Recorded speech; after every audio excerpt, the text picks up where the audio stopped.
Hi, it's Aaron Curry here again, and in this video I'm going to talk to you about the chaos, the confusion and the fear that's being created with coronavirus, but also about how you can help many other people in this difficult time, and also help build yourself a financial fortress for now and for the future, for you and your family, for generations to come. Now, this is part of a 4-video series. If you missed out video number 1, somewhere around here, you'll see somewhere you can click the link and go back and watch it. In video 1, I teach you all about what I believe and other financial experts believe is going to happen in the markets in the months and years to come. And we look back at history on that and we predict forward. And I also show you how you can help other people. Who are the other people that need your help financially? And how, by mastering what I'm about to teach you, you can go help other people genuinely get out of a pickle they may be in, and also help yourself move forward. So click on that video and watch that if you haven't already watched it. In the second video, which also has a link somewhere around this video, I taught you the 10 key areas that you need to master to an 8, 9 or 10 out of 10, to successfully invest and protect your future financially. And in that, I also taught you that if you've just got 1 or 2 of those skills missing, you can be an 8, 9 or 10 at 7 or 8 of them. But if just 1 or 2 are missing, the odds are you're going to fall over along the way. The odds are you're not going to get that financial fortress that you need to build for you and your family. So that's in video number 2, which again you can click and go back and watch as well. So what we're going to teach in this video? Well, this video is all about teaching you the 5 core strategies out of the hundreds of property strategies out there. When I went and interviewed 50 people that were making at least £100,000 a year consistently from property, not just a one-off year, but year after year after year. When I went and interviewed those people about which property strategies they were using out of the hundreds out there, what was fascinating is they were all bar one of them using one of just 5 property strategies. So what I want to do is help you understand what those 5 are, and then of those 5, which will suit you based on the amount of time you've got, the amount of money you've got, and the amount of experience you've got, because it isn't one size fits all. It's not about me telling you, just do this one strategy, that's best for everybody. That isn't true. It's what's best for you. So I'm going to teach you what the 5 are, give you a bit of detail on each one, then you can choose the best one for you. Now, here's the thing. Some strategies are what I call job strategies. A job strategy is where you will trade your time for extra income. You'll make more money today with a job strategy, but it will cost you more of your time. Some of you say, I'm totally up for that. I've got loads of time, Aaron, I'm up for that. Others say, are you crazy? I'm already working full-time flat out, and I've got a family to spend time with, and I've got all these other commitments. The last thing I want to do is create an extra job. And a lot of property investors do that. They buy 1, 2 or 3 houses. Before they know it, they've got a second job because they bought job strategy houses, job strategy investments. That's a job. Or you can have investment strategies. An investment strategy is where, however many of them you get, it still takes no more time or very little more time because it's an investment. An investment you don't need to go manage. You don't need to go run yourself. So I'm going to talk you through these 5 core strategies. I'm going to teach you which are the job strategies and which are the investment strategies. And you can decide which strategy is best for you based on your circumstance and where you are in life right now today. Now, in videos 1 and 2, I talked about my previous journey. I talked about when I began on my journey that I ran into problems very quickly. I was putting the time and effort in, and I had a guy called Mark, I'll speak about him in a moment. He was putting the money in, but neither of us had any experience. And so we ran into problems. We were buying the wrong properties, the wrong strategies. We were losing money, not making money, a couple of times losing tens of thousands of pounds. And I don't want you to do that. So if I tell you a bit of that story, it will help you to understand. When I first started investing with Mark and I persuaded him to put the money in, it took us a number of months to get going. You know, it maybe took me 3-4 weeks to persuade him to put the money in, but by the time we'd found the right, what we thought was the right house, but found a house and decided to put our money into it, we bought a HMO, a house of multiple occupation. And reasonably quickly after that, we had our second one as well. Now, if I share a story with you, if you imagine one Sunday morning, Mark wakes up and on his phone are 17 missed calls from through the night. Luckily for him, well, luckily, unluckily, I don't know, but he had it on silent. There's 17 missed calls. So he picks up the phone, goes straight to the answer machine, and there's 17 messages. And bear in mind, he normally doesn't get many at all. So he picks up that first message, and it's someone urgently saying, Mark, we're down at your property on Albion Road. You need to get down here. Now, Albion Road is a 10-bedroom house of multiple occupation. So we've got 10 different people living in there, house of multiple occupation, big property. Mark goes straight down there because this sounds urgent, and while he's getting there, he listens to the second and third message, which are also for Albion Road. And when he gets there, he discovers an absolute state. The property has, in the night, been trashed. Some people have come in with baseball bats, with kind of lead pipes, and they have smashed up our property. Of the 10 tenants we had, 5 have left, never to come back, because they're terrified of what happened overnight. Somebody in there is now badly damaged and they're off in hospital. They've been beaten up. I think that's why the thugs came in. But our property has got £30,000 worth of damage caused to the property overnight, and we've lost 5 tenants overnight. And Mark spends a lot of the morning into the afternoon dealing with that situation there. But his phone is still blaring up. He's getting even more missed calls and even more messages. So he goes, I need to check what's going on here. And he goes and checks some more of his messages, and he gets more about Albion Road. But then he finds some messages from tenants of ours at a property called Valley Road. And they're like, Mark, you need to get down here fast. Some people have come and smashed the place up. He's like, I can't believe this. This can't be true. So he drives down to Valley Road, which is about 3/4 of a mile away. And it's a 5-bedroom HMO that we have at Valley Road. And some people have been into the property with baseball bats, with lead pipes, and they've smashed the place up. They've caused £15,000 to £20,000 worth of damage. And of our 5 tenants in there, 1 is badly damaged themselves, and another 2 have left, never to return. He's like, what has happened?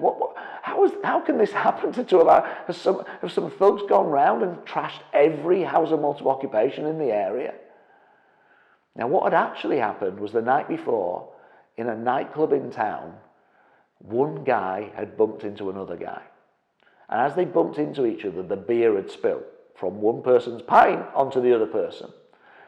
The second person, having had beer spilt on them, reacted badly. They were quite drunk, they reacted badly. The 2 guys squared up, ended up in a fight. The bouncers threw them out. The kerfuffle continued a little bit outside until it was split up and they went their separate ways. They went back home. One of them to Albion Road, one of them to Valley Road. As bad luck would have it, both of those men lived in our properties. But before they went back home, they found out where the other lived. They got their mates together. The first set went round to Albion Road and smashed the place up and hurt the guy in there. His mates, then upset, knew where the other guy lived at Valley Road and went and smashed up that place. We, the innocent landlords, end up with 2 smashed up properties. A total nightmare, £45,000 to £50,000 of damage, and we lose 7 tenants overnight. Okay? So now that's just bad luck. That's really, really bad luck. Has that happened again to us in the last 20 years of investing? No. I'm not telling you don't do HMOs. HMOs can be a great strategy. But I'm saying stuff happens. Stuff happens. That is definitely a job strategy that we had in that situation. Okay? We now have 5 HMOs. Me and Mark together, I have over 200 properties, but me and Mark together, we've got 5 HMOs and we've got 67 family lets. The 5 HMOs are all within 3 miles of Mark's front door. He looks after all of our properties. The 67 family lets are all around the country. But at the end of the tax year, Mark has to declare, for various reasons, tell the accountant, who tell the Inland Revenue, how much time have we spent looking after the HMOs and how much time the family lets. For the 5 HMOs, all within 3 miles of his front door, he spends 60% of his time on average each year. And he's an expert at this, he's been doing it for 2 decades now. And the 67 family lets all around the country, 40% of his time on those. Okay? One is a job strategy, one is an investor strategy. Okay, so let's get stuck in and learn about these 5 core strategies. Success leaves clues. These people that consistently make 100K plus a year use one of just 5 strategies. So you may as well choose the right one for you. And let's understand which ones are investor strategies and which ones are job strategies. Now, the best way to teach this is again to use the flip chart. So what we'll do is we'll go over to the flip chart, we'll get the flip chart out, and I'll take you through each strategy and help you understand it in a little bit of detail. When I teach this on my mentorship program, by the way, there's a couple of days on each strategy. Whichever strategy you choose, you need to learn in detail. You need to learn the ins and the outs of it. So don't watch this video and then go and do your strategy and go, Aaron taught me it.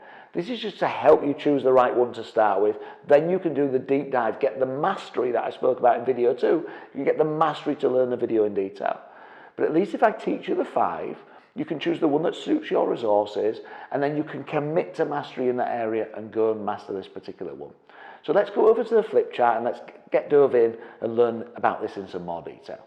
Okay, so let's put up an image that shows you these 5 core areas, and let's start with the first one. The first one is what I call family let, often called buy to let. So let's have a look at the flip chart and see what we mean by family let. A family let is a property, okay? It's a 3-4 bedroom house. It's not 1 bedroom or 2 bedroom. It's not an apartment or flat. I'll cover that later on in the video series why I say that, okay? It must be a 3-4 bedroom house, and it has a family living in the property. So they're on 1 tenancy agreement, 1 family living in the property. Okay. Now, family let, this traditional model, is what I call an investor strategy. Okay, investor strategy. Now, why do I say that? Well, when you're being an investor, let's imagine you were going to invest in the stock market. And I said to you, well, I come from Yorkshire originally, so I only ever buy Morrison stocks and shares because they're based in Yorkshire, so I'm going to buy Yorkshire stocks and shares. Now, if I told you that was an investment strategy, you'd think I was crazy. You'd say, is that what you base it on, where you come from? That's the company you invest in? What you do when you invest in the stock market, Aaron, is you make sure you buy the best possible stock and share to get the best possible return. And you'd be right. So when I invest in the stock market, that's exactly what I do. And what I'm doing, I'm backing the expert team. I haven't taught that to you yet, but it's part of the subsections of plan. I'm backing the expert team that I believe are going to outperform the market to make my investment grow. And in the stock market, that's the board of directors, isn't it? If I invest in Marks & Spencer shares, I'm backing that board of directors to outperform what the market believes they'll do. And if it does, my share will go up in value and I'll make money, okay? I don't then go turn up to run the investment myself. It's an investment. I trust the board of directors to run it. Family let is exactly the same. If you get a world-class team of letting agents, solicitors, mortgage brokers, accountants, tradespeople, I want the best return on investment. It doesn't need to be local to me. Why do so many people, it makes sense in the stock market, but so many people say, I'm just going to buy local. Why? So I can drive past it, so I can see it. Why? You don't drive past Marks & Spencer's head office to see that's still there. Okay? I want the best return. I don't care if it's 50 miles, 100 miles, 200 miles away. I want an expert team in place managing everything, and I want to invest in a town or city that gives me the very best return. And again, later on in the video series, I'll teach you exactly how to choose those towns and cities and even those streets that you're going to buy those properties on. Okay, so this is an investor strategy, one that you can get multiple properties because everyone else is doing the work. You get increased returns, but you don't need to put more time in. Okay, so that's family let. What's the second one? Let's go back to the image. You can see the second one coming up now is house of multiple occupation, often called HMO. So let's have a look on the flip chart now at HMO. And this is a bit generic, but it will teach the point for now so you get it. Let's imagine we've got an HMO. Just to make sure we're all on the same page, Let's assume we've got a 5-bedroom house of multiple occupation. 1, 2, 3, 4, 5. And each person has their own bedroom, but these people will share a lounge, they'll share a kitchen, and they'll maybe share a bathroom. But they've all got their own bedrooms. And sometimes those bedrooms have locks on the doors, sometimes they don't. And there's lots of different types of HMOs, but this just gives you a feel. Now, there are 3 main tenant types for an HMO. You have students, you have young professionals, so you're 20 to 30-year-olds who don't want to live at home anymore but need to live somewhere. And you have what I call benefits tenants. And again, there's lots of different types, but these are your most common 3 types. Now, the first tip that I'll give you if you're going to do HMOs is don't mix your tenant types. When I started out, we put students in with young professionals. We say, oh, they're the same age, they'll get on. The students up partying until 4 in the morning, and the young professionals getting up at 6 a.m. for their new job. That does not go down well, okay? So pick a tenant type and stick rigorously to it, okay? And just further to that, if you're picking students, which used to 10, 15, 20 years ago was a fantastic strategy, guess what the universities are doing now? They're businesses now. They're going, do you know what? If we build a big block, we can put all the students in it. So towns and cities like Leeds, for example, you've got loads and loads of HMOs that are now sat empty because the university has built a block and people are going in it. So be really, really careful that you study this, you get mastery, you get the right teacher to teach you this stuff, and you copy the right teacher, you don't buy the wrong investment that loses you money instead of makes you money, okay? But students, young professionals and benefits all work and work really well in the right marketplaces, in the right towns and cities.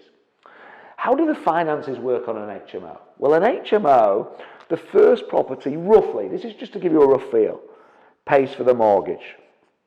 So that covers the mortgage when you rent the first room. The second room here is going to pay for the bills.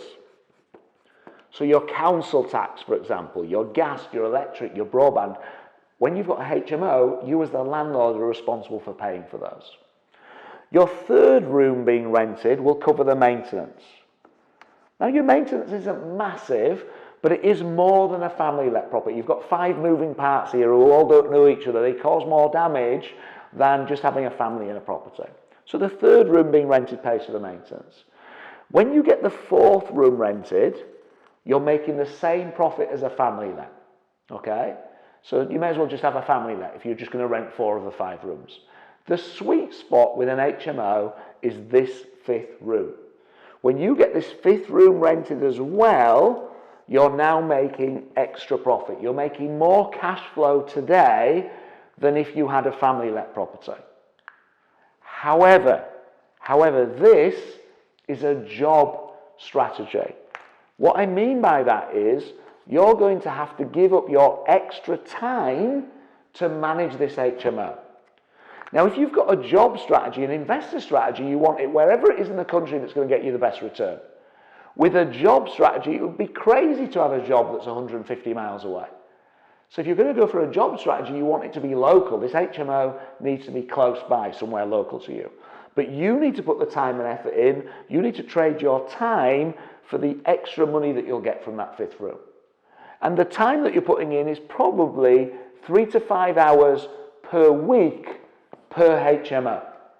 Okay, so rough science. You might have 2 months where nothing happens, but then there's loads of work or loads of damage and loads to do in month 3. But on average, 3 to 5 hours per week per property.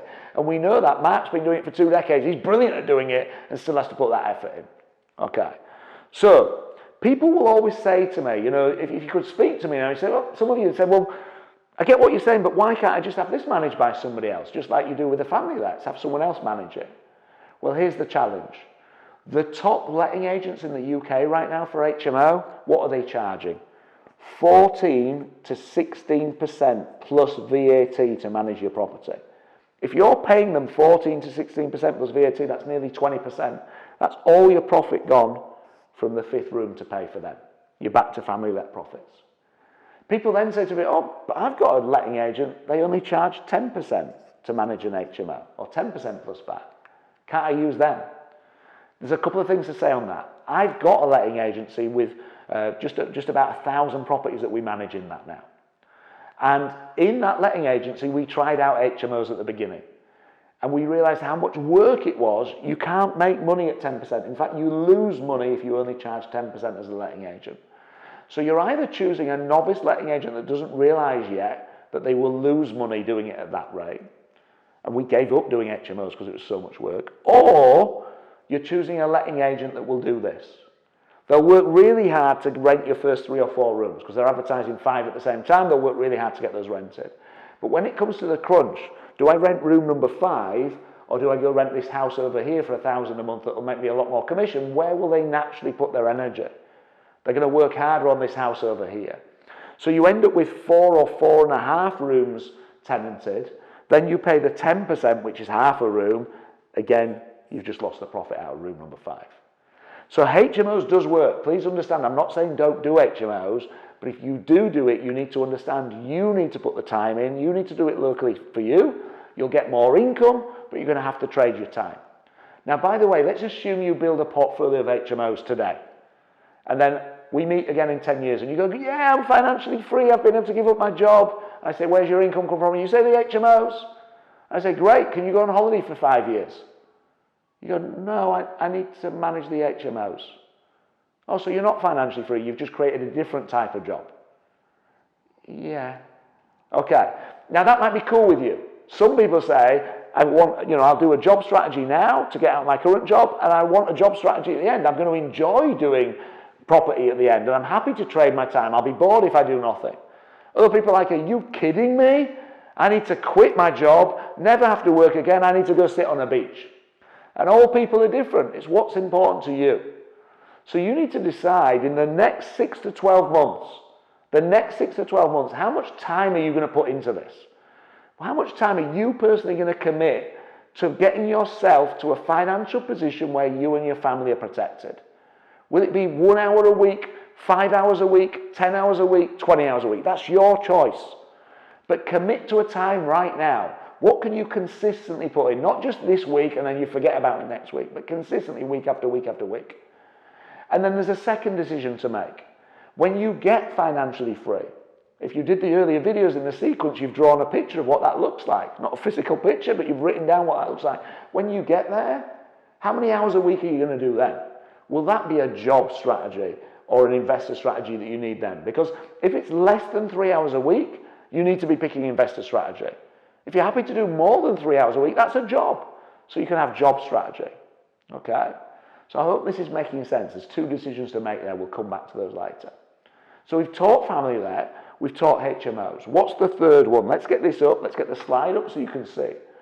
The third one is rent to rent. Now, what does that mean? Let's go back to the flip chart and have a look at this. So you've got different types of rent to strategies. You've got rent to HMO, rent to serviced accommodation, and rent to holiday let. Now, I don't have time right now to teach all 3, but what I can do, let's look at rent to HMO. So what is rent to HMO, okay? Well, rent to HMO is where you go find a fed-up landlord, somebody who's fed up of renting their property. And they've got a property, in a perfect world, it's already an HMO. But if not, it's one that you can easily convert to turn into an HMO property, okay?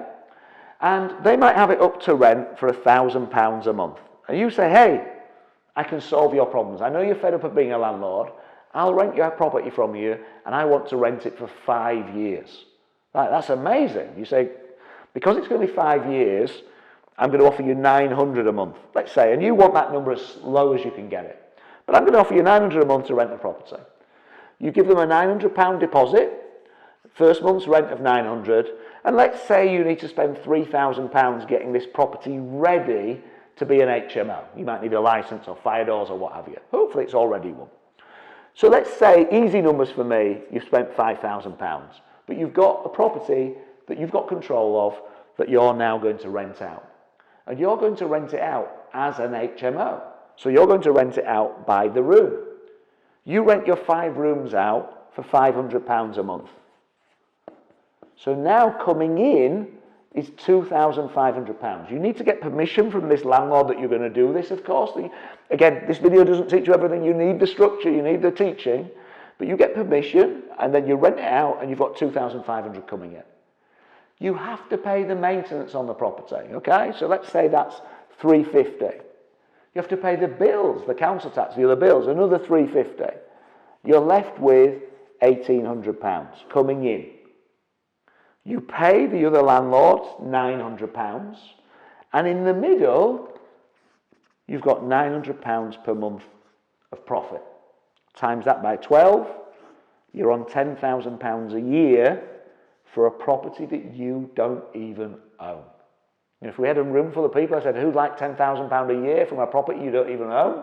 Your hand would be going up right now. And then if I said, who'd like 3 of those? Your hand would definitely be going up. Okay? Now, if you're someone who wants to quit your job as soon as possible, some of you will love your job. I love what I do. But if you want to quit your job as soon as possible, then this renter strategy can be a way to get yourself out of the rat race. But there is a challenge with it. Who owns the asset? The landlord still owns the asset, not you. So when the market goes up in value, you don't benefit from that. This is a great cash flow strategy. It creates you cash today. It's a job strategy because you're in effect managing an HMO. It's a job strategy that creates you cash today, but it won't look after you and create the fortress for the long term. It can give you a short-term fortress though, and it also, alternate to that or alongside that, it can give you the ability to quit a job if you hate it, and then you start to build other strategy that will get you the long-term owning of the asset and the long-term financial fortress for yourself. Okay? So this is rent to, and you can do rent to HMO, you can do rent to serviced accommodation, you can do rent to holiday let, etc. Okay? In this current market right now today, people are not going on holiday, we're trapped in our houses. People are not going and staying in a booking.com or an Airbnb property, which is serviced accommodation, because they're trapped in their houses. But guess what? Once we can all get out again, people are going to want to do that a lot. People are going to want to get out. Okay? So this is rent to strategy. Let's have a look now at the fourth strategy. So if we put the slide back up, you can see on the slide that the fourth strategy is holiday let stroke serviced accommodation. So let's get the flip chart up and just talk you through these. The first thing with holiday let, and this might sound obvious, do not buy a holiday let where people do not want to go on holiday. And I know that sounds obvious. You're sat there in the comfort of your own home. Who would ever think to do that? About 2-3 years ago, I'm in Brents Cross, North London. I've just done an event with 100 people. It's lunchtime. And this guy comes up to me and he is furious. He's like, Aaron, I can't believe you're teaching holiday lets. And there's spit coming out. He's furious. I'm like, wow, you've obviously had some experience in this. Where's your holiday let? What's gone on? He says, I've got a holiday let, it doesn't work. I said, well, where is it? He goes, Dartford. Now, if you're not from London, Dartford's on the M25 at the docks. You do not want to go on holiday on the M25 at the docks. Now, you might have laughed at that. Is this an intelligent guy? Yes. Is he articulate? Yes. Is he an action taker? Yes.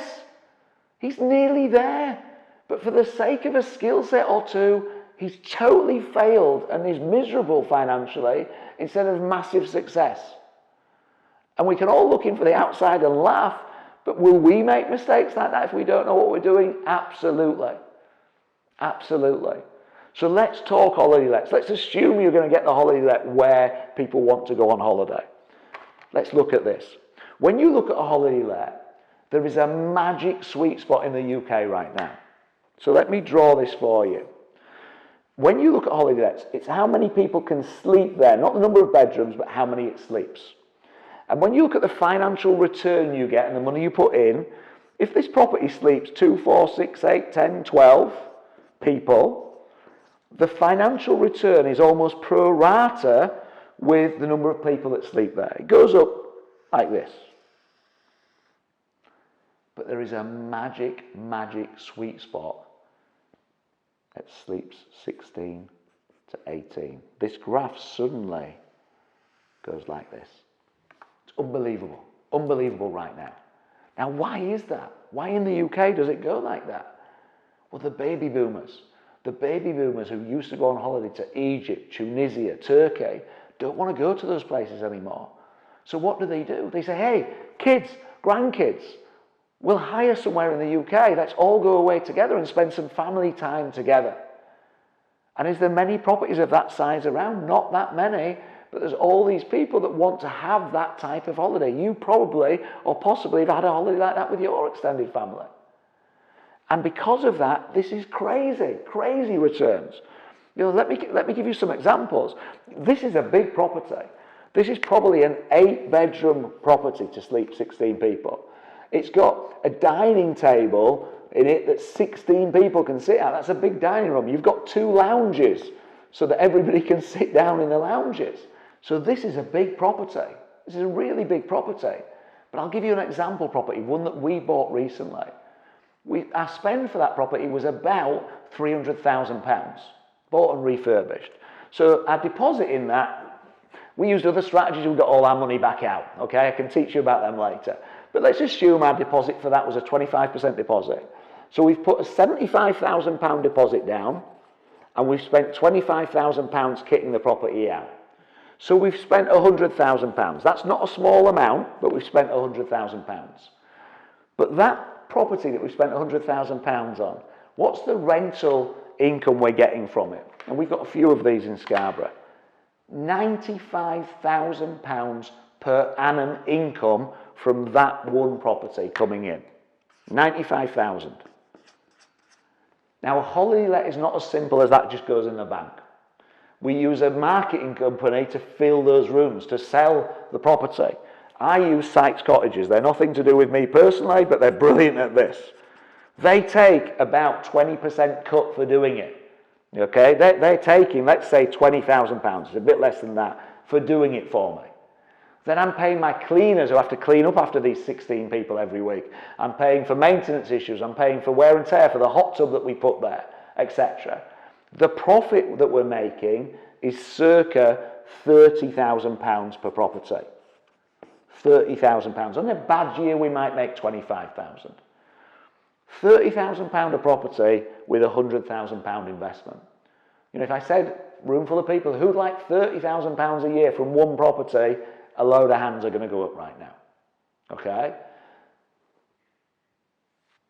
So this is holiday lets. This is holiday lets. This is definitely a job strategy. Job. You're having to trade your time and put your effort in to look after this. People say, can't you outsource that? Can't you get cleaners? Well, if it's Friday afternoon and 16 people are just about to arrive for their summer holidays and your cleaner turns in sick, you're going to have to leave work and get there and clean that property. Or they just don't bother turning up at all. You're going to have to sort it. It's normally, again, 3 to 5 hours a week. 3 to 5 hours per week to do a holiday let strategy.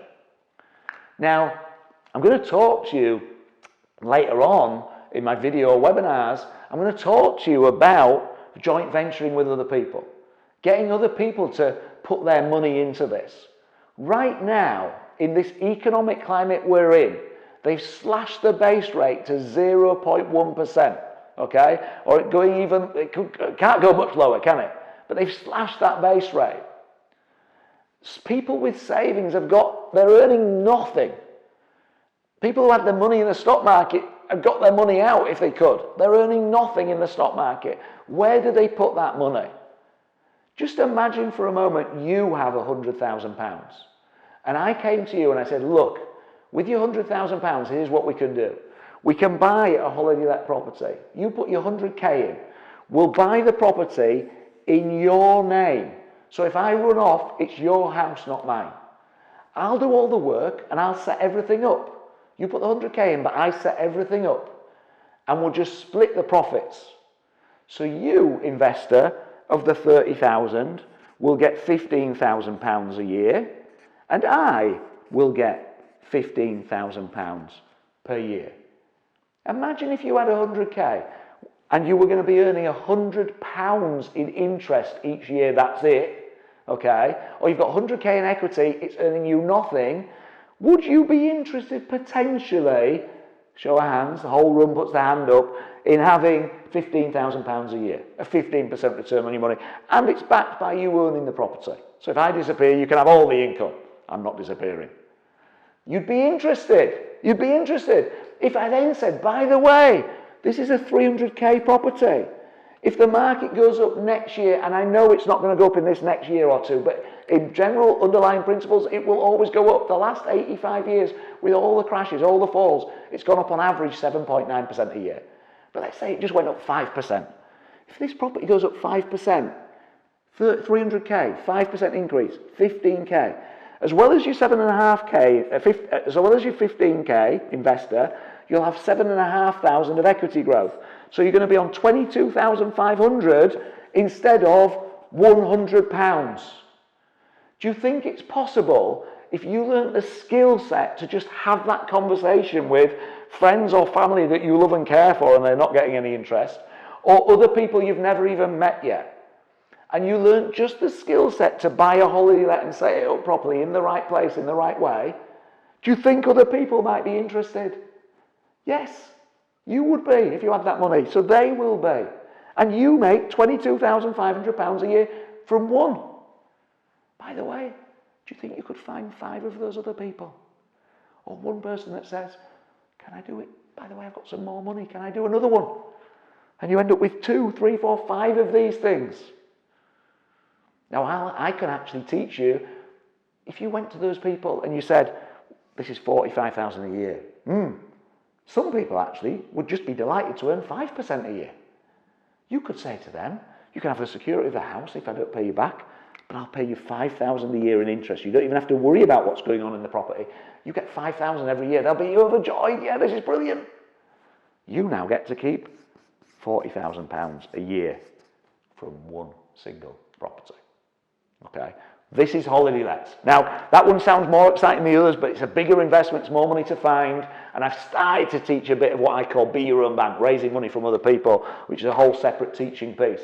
But I just want to give you a flavour of how holiday lets work, but it's definitely a job strategy.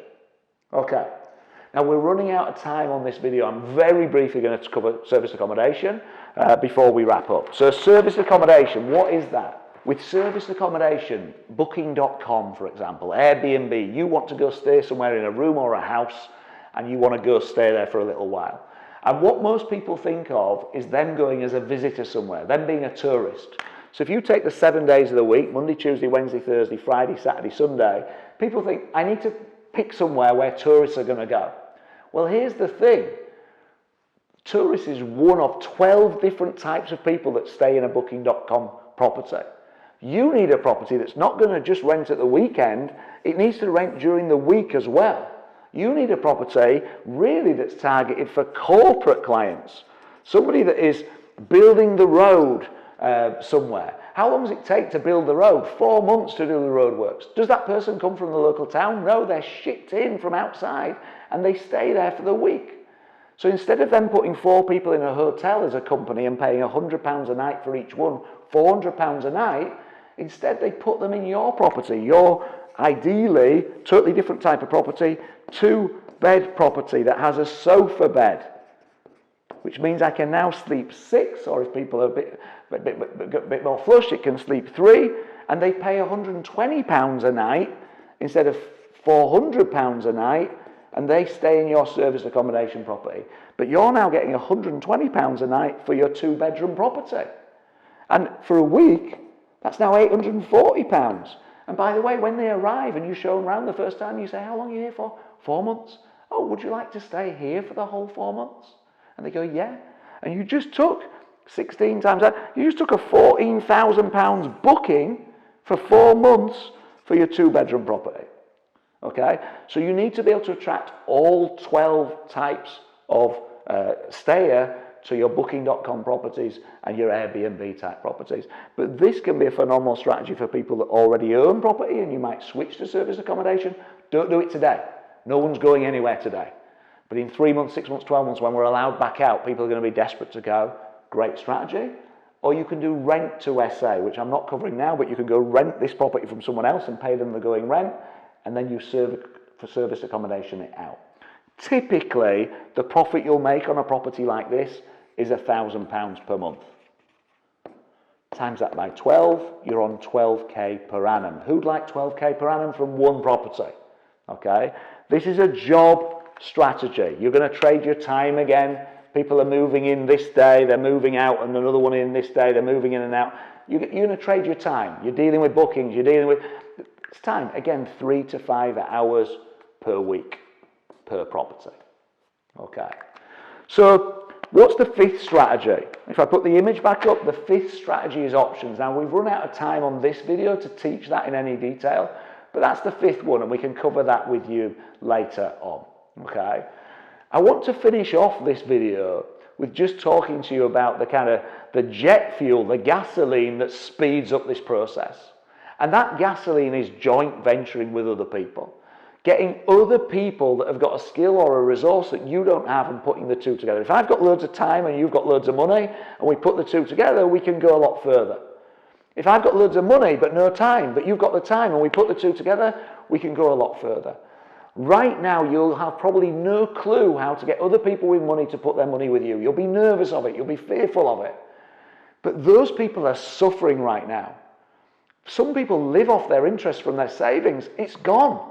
Those people are in pain right now. They're wondering how long these rates are going to be low. It's great for people borrowing money. It's horrific for people that are sat with savings. Those people have money in the stock market. They've just seen that tank. If they're due to retire soon, or they're already retired, they have no recovery time left. You owe it to them to go out and help them. If you can just master the skill of talking to them and caring for them, joint venturing with someone with money is not about ripping them off. It's about finding a way to help them win and you win at the same time. And if we can help the people that have got the money, and then we can help the people we talked about in video 1, the builders that are going to go bust if they can't sell these houses, and they're happy to sell at a discount to just get them sold and keep everybody going. Or the people that are going to be stuck in isolation and decide they don't like each other very much anymore and going to want to separate, and there's going to be more and more of that as we know. And those people to be able to move on with their lives. Or the people that are in financial difficulty, which won't be as many as we think, I'm praying, but help those people to move on with their lives. If we can learn the skill set to help them and to help them, and we can make some money in between, doesn't that help everybody? They're the skill sets you need to learn. So here's the actions that I suggest you take. I suggest that you reflect right now, in this next 3 to 6 to 12 months, how much time per week can you consistently commit to this? Not just do it for 1 week, but consistently. And don't overcommit. Don't say you're going to do 20 hours if you haven't got 20 hours. It's just not going to happen. But it's the consistency. When you go to the gym, it's not 1 week of exercise and then 3 weeks of doing nothing. It's better to do less exercise more often and be consistent. So what can you commit to and put in the diary? How important is getting this sorted for you? How much time were you putting in before now to this? You know, you work 40 hours in your job, but you put 2 hours a week into your financial freedom and your financial security and your financial fortress. I'm not saying it has to be more than 2 hours, but choose what it is, commit to it and marry that and really commit to it. The second thing is, once you're financially free, how much time do you want to put in then? Do you want to be a job strategy then or an investor strategy?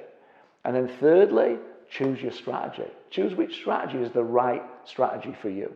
Okay, just to finish this teaching piece off, if we go back to the investor strategy, family let at the beginning, you know, some of you will be sat there going, but I've got a buy-to-let already and it's making me £200 a month, and if I get a big maintenance bill, it makes me nothing or next to nothing. You know, or some of you might have looked at that and gone, they only make £100, £200 a month. How does that work? I'm going to need thousands of them to get financially free. Okay, here's the truth of it. You actually need, if you want to be on 50k per annum for the rest of your life, virtually tax-free, you only need 7 or 8 of these babies, 7 or 8 of these properties. And the reason for that is, you will get me if I say, the property market, you buy a couple of houses, the property market goes up in value. When it goes up in value, you will refinance those properties to 75% of the new value. So they're worth 100k each, they go up to be worth 120k each. You go, I'll take my mortgage up, maybe 15,000 on each one, and draw that money back out. That gives you 30,000 back in your pocket. That's enough to buy property number 3. Now you've got 3 houses going up, they don't need to go up 20% now, they only need to go up 13%. That gives you enough to buy property number 4. Then they go up 10%, gives you enough to buy number 5. 5 only go up 8%, gives you enough to buy number 6. It gets faster and faster and faster. Start now. Start right now. Okay? Now, once you've grown it to the size you want it, you've got 7 or 8, and they go up in value, let's say just 5%. They go up in value just 5%, and you can just release 5,000 or 6,000 on each one. So you've got 8 of them. You release 6,000 on each one. 48,000 back in your hands to buy another house. You go, I've got enough houses, Aaron. 8's enough for me. I go, cool. £48,000. Why don't you quit your job and live off it? Why don't you go on holiday with it? Why don't you buy a new car with it? By the way, next year, you'll be able to release £48,000. Inflation proofed, it'll be 49 and a bit. The year after, it'll be 52. It's going to go up with inflation. And I'm going to show you in my next video some more detail on this so you really understand it, because I know I'm covering this fast for you now, okay? But this is how professionals take their profits. You need 7, 8 or 9 and you'll be on 50k per annum. If you want 100k per annum, you might need 15 or 16 at the moment. That sounds like a lot. But I just showed you only have to buy the first 3 or 4. It speeds up, it speeds. By the time you get to 12, you're buying 2 a year. All with no extra money, they're just paying for themselves, okay? So that leverage, that ability to use leverage, you can't have that in the stock market, you can't have that in a bank account, you get that in property investment. And the banks aren't stupid lending you this money. They know there's nothing as safe as houses, as they would say. They're happy to lend you that money because they know their money is safe. The rents are paying for the debt, and it's making you money on top. How cool is that? If somebody else pays for it and it makes you money, how much debt would you like? As much as possible, please. Okay? If someone else pays for it and it makes you money, it has to meet those 2 rules. Now, final piece. The image I showed you, there was 5 different strategies. The gasoline, the jet fuel to really speed this up is joint venturing with other people. Right now, as I've said, there are people out there who had savings and they were hoping to live off the interest. They might be retired right now. They were living off the interest. The base rate's gone through the floor. That money's not there. They are in a really, really bad spot. Really bad position. People with equity in their houses earning them nothing. People with savings earning them nothing. They look at the stock market. It's crashing. They don't want to put their money there. These people are in a desperate position and they need your help. If you can master this, if you can learn to do this properly and learn to speak to them intelligently about this, they would love for you to make them some more money. Even 3% or 5%, they'll be over the moon as long as their money stays safe. And you can do that with family. I showed you, excitingly how to do it with other stuff. It's exciting doing it here as well. You can take that 100k, 3 deposits, and buy 3 houses that then go up in value. You get a 4th, a 5th, a 6th, and if you get to 16, half of theirs are out. You're both on 50k a year because they put 100k in 10 years ago.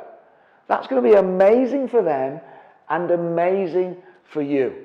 Or you just pay them interest on it along the way and give them that certainty, and you end up with a portfolio that's making you 100k a year and you're paying them 5k in interest for the privilege of borrowing their money. By the way, once you learn this skill once and you use it with one person, you've got the skill for life, haven't you? When you learnt to write, you didn't have to learn it again each year. You learnt to write, you can do it forever. It's the same with investing. It's the same with learning about money. Once you've learned it once, you can use it forever. Now, I'm going to finish this video off now. So join me on video number 4, where I'm going to teach you in a bit more detail how you make all that money with a portfolio of only 7, 8, 9 properties, or 15, 16 if you're going to go for more. I'm going to show you in detail how that works. And I'm going to teach you the golden rules to make sure you only ever buy world-class properties. Warren Buffett has golden rules for investing. Ray Dalio has golden rules for investing. Every successful property investor, golden rules for investing. You've got to learn those rules, and I'm going to cover those on the next video. I'm going to leave you with your action. Your action right now is to review what I've just taught you and choose the best strategy for you.